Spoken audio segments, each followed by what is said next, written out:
mbokk yi asalaamaaleykum ñu ngi nuyu waa Sénégal yëpp di nuyu waa àdduna bi yëpp di nuyu aussi waa Casamance particulièrement ville de Ziguinchor bi nga xam ne yàlla def na may weer di souhaiter ñëpp une bonne fête de Tabaski muy l'une des fêtes les plus importantes ci Sénégal ak ci àdduna di leen ñaanal di ko ñaanal suñu bopp ñu fekk ko ak yu bëree bëri te mu ànd ak barke ànd ak wërsëg ànd ak wér-gu-yaram waaye ànd ak jàmm surtout ndax lu waaye am tam jàmm rek je crois que am na ci manqué yu bëri di wax tamit ni fête bi ni mu waroon neexee en tout cas ci ñun neexee ko noonu parce que jamono jii ñu koy feete am na fii ci Casamance diggante Ziguinchor ak Bignona ñaari famille yoo xam ne ñu ngi dund naqar te dara tegu leen ko dul assassinat mooy rey boo xam ne rey bu nit tey la ñu def ko ci seeni doom mooy li xewoon ci manifestation pacifique waaye Macky Sall joxe ndigal pour ñu tiire ci ay nit ñoo xam ne yow ñu woon gànnaay yow ñu woon dara li ci gën a métti nag mooy gannaaw liñ leen faagagalee ci anam boobu ba jamono ji ñu toll seeni mbokk mënuñoo jot ci seeni néew pour mu leen denc ñuy wax nag Sénégal ni nañu arbitre nañu anticiper ci yenn yi balaa muy jur loo xam ne dina doon musiba ndax tey procureur mi ngi nangu ay néewu jàmbur procureur Ziguinchor jamono jii ñuy wax moom ma nga dem toog Dakar ak njabootam di tabaski waaye bàyyi ñii ak seen naqar boo jëlee kaw bi ñoona bi ba léegi lànk nañu ne duñu delloo néew waaye lànk nañu wax sax nit ñi lan moo rey xale bi li ñuy wax genre de mort boo ñëwee fii si fi joon dañoo def seen rapport te def nañu autopsie ne xale bi li ko rey du bal waaye arme blanche ñu ne leen kon yoon may nañ ñu def ñuy wax contre expertise te contre expertise boobu famille bi am na sañ-sañu jaare ci avocat am tànn ak expert ñu tànn ak expert boo xam ne ci ñi gën a xarañ la ci Sénégal ndax chirurgien la médecin légiste la waaye c'est le moom mooy le deuxième expert en balistique au Sénégal procureur lànk ne famille bi amul droit tànn expert ne day bind ordre des médecins pour ñu tànnal ko noonu expert mooy li mu dooroon te teg ko ci loo xam ne du dëgg ndax xam na ni xale bi dañ ko dóor bal te force de sécurité ñoo ko dóor bal lii injustice la ba famille yooyu tey xamuñu lan la ñu tabaskee waaye muy benn injustice yu bëree bëri mooy saa su dara amee rek fii Casamance rawatina Macky Sall dina yónni ay itam ne leen dóor leen ay fetal ñu rey ay nit diggante mars 2021 ak tey 2022 juróom ñaari xale rey nañ leen ci manifestation yoo xam ne yoruñu gànnaay yoruñu dara loolu moo tax ma feddal li ma waxoon mooy Macky Sall dafa am problème ak Casamance ndax président de la République warul doxalee noonu ak benn pàcc ci réew te lii amul feneen fu muy am ci Sénégal waaye mu gën a garawati tey ku ñu jàpp ci manifestation Dakar li ñuy njëkk a laaj mooy ndax Casamance keroog dem nañu ci procès bi ñuy déglu nit ñi kenn ci xale yi ñëw na taxaw ci kanamu juge bi ak kanamu procureur Dakar ne ko biñ ma jàppee dañ ma laaj bi ma tudd laaj ma sama carte d'identité ma santu Casamance ñu dugal ma ci fourgonne ne ma yéen ñëpp ay rebelle ngeen loolu suñu force de vote est-ce que loolu moo war a doon seen taxawaay te loolu mosul am fii ci Sénégal bi Sénégal di nekk Sénégal bu léegi yu mel nii nag suñ ci anticipé wul yàq na ay réew yu bëri ñii di wax nag naan Ousmane Sonko li mu wax dafa garaw dama ne quand on n'a pas le courage de dénoncer l'injustice il faut avoir la pudeur de se taire quand on dénonce l'injustice. Man kenn mënu maa booleeg Sénégal yàlla li ma may ci Sénégal defe naa du ma ne kenn am ko lépp waaye néew nañu ko am ñiy wax ñëpp bu ñu àndoon Bawol maa leen ëpp mbokk Bawol bu ñu àndoon Siin maa leen ëpp mbokk Siin bu ñu demoon Saalum noonu bu ñu demoon Gànjool maa leen fa ëpp mbokk bu ñu demoon Waalo maa leen fa ëpp mbokk parce que yàllaa ma may loolu ci ñi mu boole ci samay parents ba ma bokk fépp kon man mënuma am xalaat luy xaajale Sénégal waaye bu ma amee sañ-sañu taxaw fii Casamance wax li ma wax te doo dégg benn voix autorisée bu Casamance bu ne d'accord ma ak Ousmane Sonko c'est parce que dafa doon sentiment bu profond fi bu nit ñi di dund stigmatisation bi te lépp ci nguuru Macky Sall moo tax Sénégal yépp laay woo muy kuy Fuutaanke kuy Saalum Saalum kuy Bawol Bawol kuy Siin Siin ak foo bokk ne ñëpp jóg taxaw jàpp loxo Macky Sall ci lii mu commencé te instrumentalisation politique moo ko ci tax a jóg ndax dafa njëkk a commencé ci nedd ku bandum bëgg a gëmloo Fuutaanke yi ni ñoom dañu war a ànd ak moom ci kaw waaso et non pas ci kaw programme mu jógee nord nag daal di cibler le sud li may wax nii ku ñëw Casamance wëral fii lépp nga def sa sondage di nga xam ndax def du doon sentiment global baat boo dégg mu jib wax savano mooy ñi ànd ak Macky Sall te poñetu àdduna poste yi ñu leen jox moo tax ñooñu nag li ma leen wax mooy dañu lekk li ñuy lekk te noppi ndax doo dégg mukk ñu ne yu mel noonu am na Casamance ñu ñëw taxaw ci kanam wetu population yi ma saw leen wala ñu dem Macky Sall mi ñu àndal ñu wax ak moom ne ko bàyyil doomu Casamance yi ngay rey loolu nag dafa war a jeex ñun Casamance ay mbokk la ñun ñi loolu la ñu xam suñu wax Casamance buñ ko ramalee ci benn ethnie waaye dañ koy ñaanal fii am na quartier bu tudd Alwaar samay maam alpulaar yi ñoo ko fi sànc boo fa demee ñoo ko ëpp soo demee ay quartier wala quartier yëpp sax boobu nu mu tasaaroo di nga fekk Mankaan di nga fekk Manjaak di nga fekk olof di nga fekk séeréer di nga fekk keneen ak keneen loolu fii rek la am ñun amuñu problème yooyu waaye nag dañu jàpp ni am na loo xam ne bu ñu ko seetaanee ba mu egg fenn fi du baax ñun mënuñu nekk régionaliste parce que ku am yaayu Bawol am maam Fuuta am ay nijaay fépp ci Sénégal mënoo am loolu te suñu yéene mooy diriger Sénégal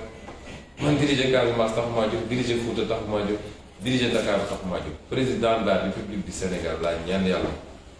mu def ma ko bu ko defee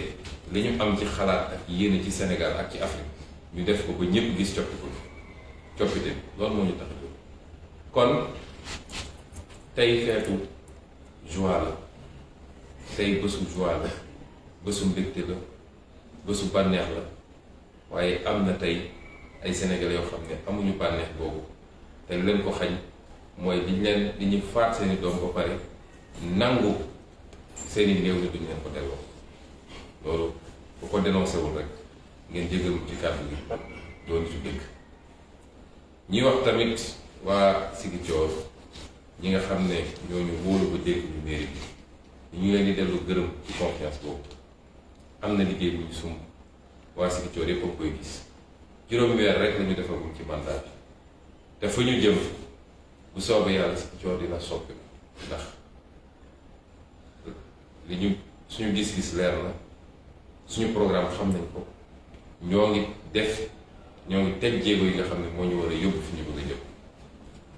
ñépp ñu gis li xew ci dëkk bi te lépp nag ci engagement wu Ziguinchor waaye ñun loolu la ñu gëm li ñu gëm mooy ni ñu ko gëmee fii lañ ko gëmee ci Sénégal tàllal loxo di yelwaan suba ngoon loolu defar bu réew lii defar réew mooy waa réew mi takk seen digg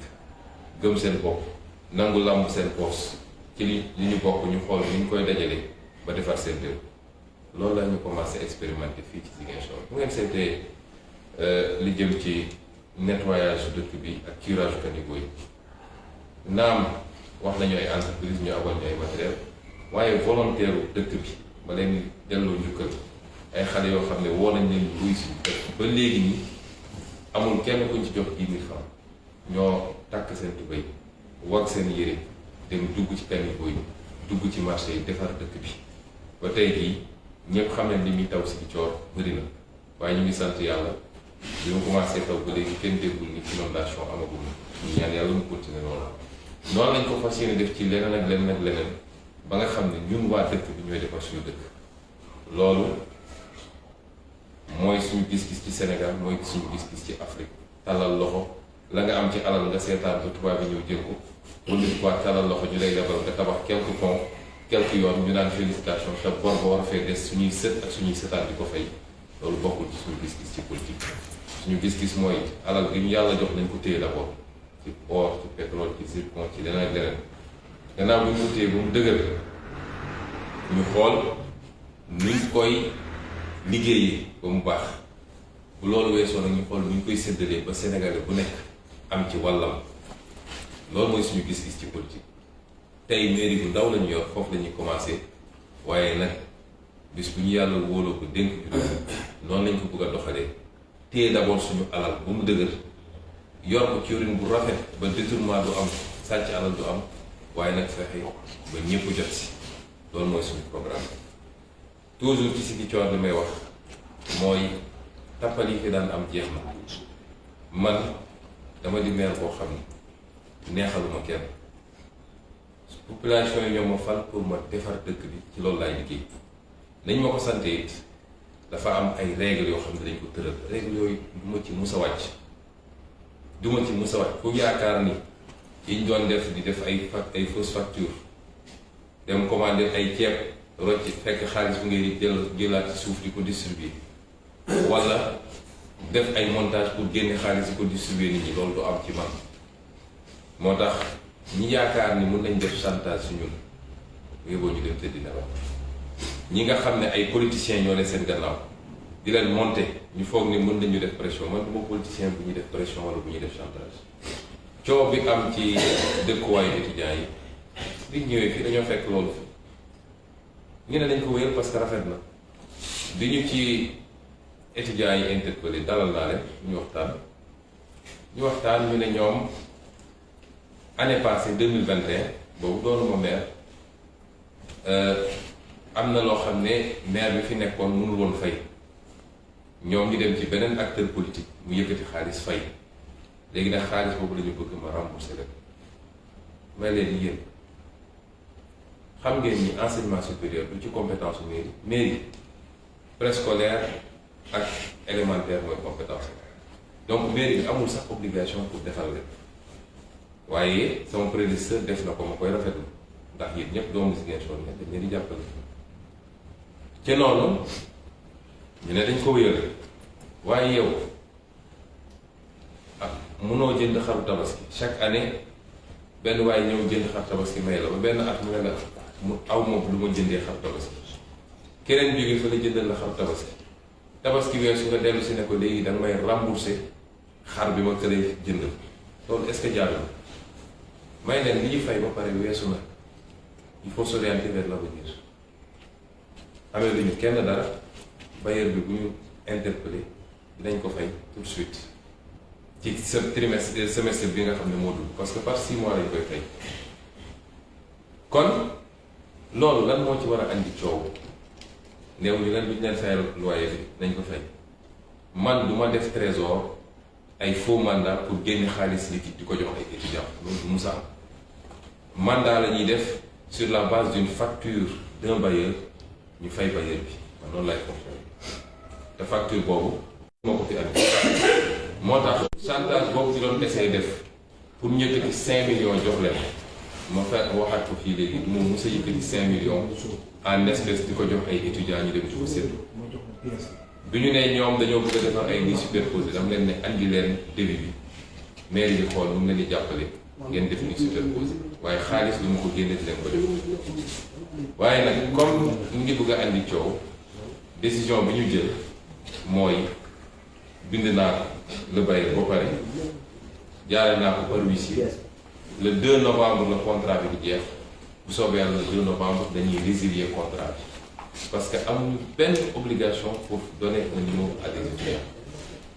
dinañ seet nag les étudiants les plus nécessités ñi nga xam ne ñu ngi ci ay jafe-jafe dinañ leen jox dans le cadre des aides sociales des bourses yu leen di jàppale foofu ñu nekk ci Dakar yeneen étudiants yi nga xam ne jëlal nañ leen logement muy Bambey ak Saint-Louis dinañu continuer fay les logements ni ñu ko doon fayee loolu parenthèse bu ndaw rek la woon ndax samay collaborateurs gaaral nañ ko ba pare waaye dama bëggoon rek wax nit ñi ni ma koy defee fii laa koy defee bis bu ñu yàlla dénkee réew mi man du ma ko ñuy def chantage du ma ko ñuy menacer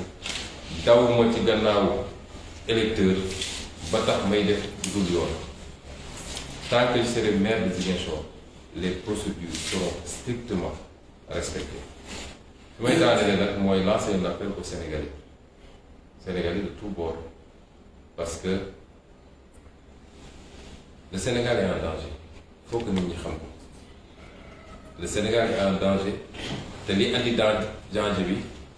mooy li ñu amoon ci base équilibre social depuis 12 ans depuis 10 ans maintenant c'est compromis parce que mosuñoo gis ci Sénégal ñu instrumentaliser comme ça discours boo xam day dem ci diine wala dem ci xeet wala dem ci région te loolu mu ngi xewee ci Macky Sall le Sénégal est en danger parce que am nañ fi président boo xam ne constitution may ko mu def ñetti mandat waaye ñëpp xam nañ léegi ni dafa bëgg a def ñetteelu candidature yéen ñëpp gis ngeen démb document bi ñëpp publié mu tasaaroo ci àdduna bi yëpp mooy dem na jël benn cabinet américain di ko fay xaalis bu dul jeex ci suñu xaalisu réew ay milliards la koy fay pour kooku wër àdduna bi dem wax ak président yi dem wax ak milieu d'affaires yi ci àdduna bi pour convaincre ñooñu ni moom Macky Sall war naa def ñetteelu mandat parce que candidat bu baax la waaye convaincre ñooñu ni Ousmane Sonko ak keneen ak keneen ak opposant dañoo bañ occidentaux yi dañoo bañ intérêt étranger yi ay terroristes lañu ay lii lañu ay lël lañu